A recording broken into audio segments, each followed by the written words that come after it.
Hello everyone and welcome back. In this video, I'm gonna educate you and answer a question that I get asked all the time. Mark, why should we send our loved one to Florida for treatment? We live in California, we live in New York, we live in Utah. And I think that is a great question. And just this past weekend, I was in New York actually doing a presentation to a group of clinicians from all over the country. And that was the one question everybody asked. So let's talk about that. Why should you come to Florida for treatment if you live somewhere else? Well, there's a couple of reasons, and let me go over that with you. First of all, we have really great treatment here in Florida. And I know in the past, Florida's had a really bad rap. And when I started doing this work, over 10 years ago, I mean, there were all kinds of, for lack of a better word, cowboys in the industry. And just about every week I'd get a call from another treatment center saying, oh, we'd like to talk to you about, the services we offer. And I speak to these people and 3 months, 6 months later, whoosh, they were gone. It was a very interesting time. One of the things that was done down here is we had what's known as the Sober Homes Task Force, which was run by the Palm Beach County State Attorney's Office. And I tip my hat to them. They did an unbelievable job. And they cleaned up the industry. All the insurance scammers, the people running shady treatment centers, the people who were basically peddling drugs to the patients, gone, arrested, in prison, all of them.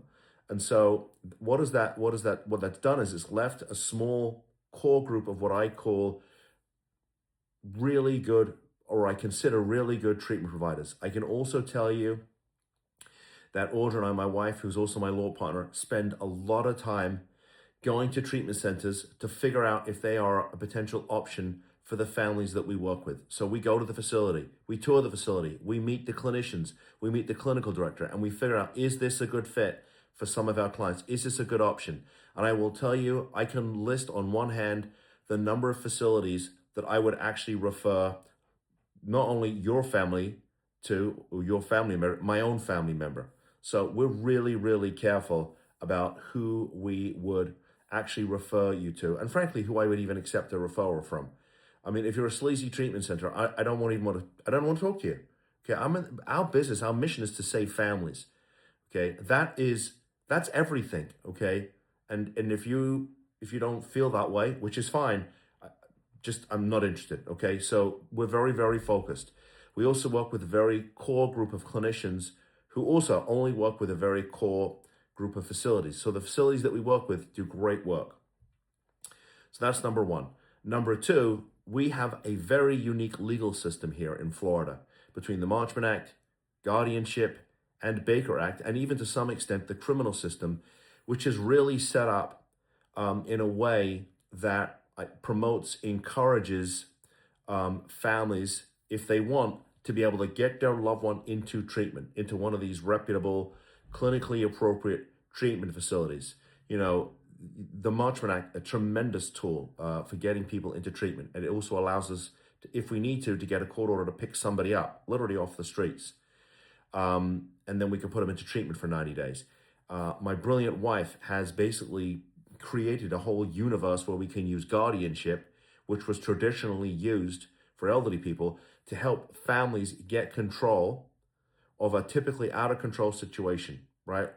In addition to getting an order for treatment, we get access to medical records, control finances, restrict ability to travel, where somebody lives, take away a driver's license, a whole myriad of things that would give a family control. And sometimes we'll do a guardianship with a Marchman Act. The Marchman Acts really can be done very quickly, but the guardianship gives us ultimate control. And then, of course, you have the Baker Act, one of my, passions in life. And if you've seen any of my other videos, I'm passionate about getting people out of the Baker Act when it's done wrong, right? And it's done wrong a lot here in Florida. But if you know how to use it, it can be a powerful life-saving tool. And occasionally somebody will get Baker Acted, grabbed by the state, even if they're in treatment, because they had some type of break, some type of mental health crisis that required services, a higher level of services than the treatment center can provide. And then, of course, we have our criminal courts. I was just in front of a magistrate this morning where the individual has a pending criminal case, and they were actually at the Palm Beach County Jail and on the phone while we were on Zoom in front of the magistrate, and his lawyer was there. But again, we understand that because I was a prosecutor and a defense lawyer, and these three statutes plus the criminal system all work together. But if you don't understand that, if you're sort of a Marchman Act specialist or a Baker Act specialist, I mean, how do you understand how these four arenas work together? And if you use them correctly and you understand how they work, then you can really, really get great results.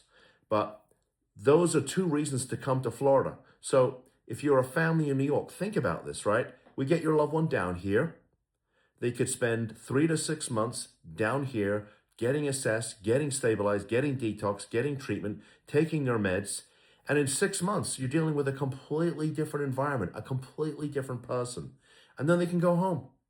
They can go home to their home state and finish up their recovery in their home state. But if we can get them here, and that's a whole other conversation about how we get them here, because we're pretty good at getting them here. If we can get them here and get them, 3 to 6 months into the recovery process, wow, you've got a really great chance of saving that person and saving your family.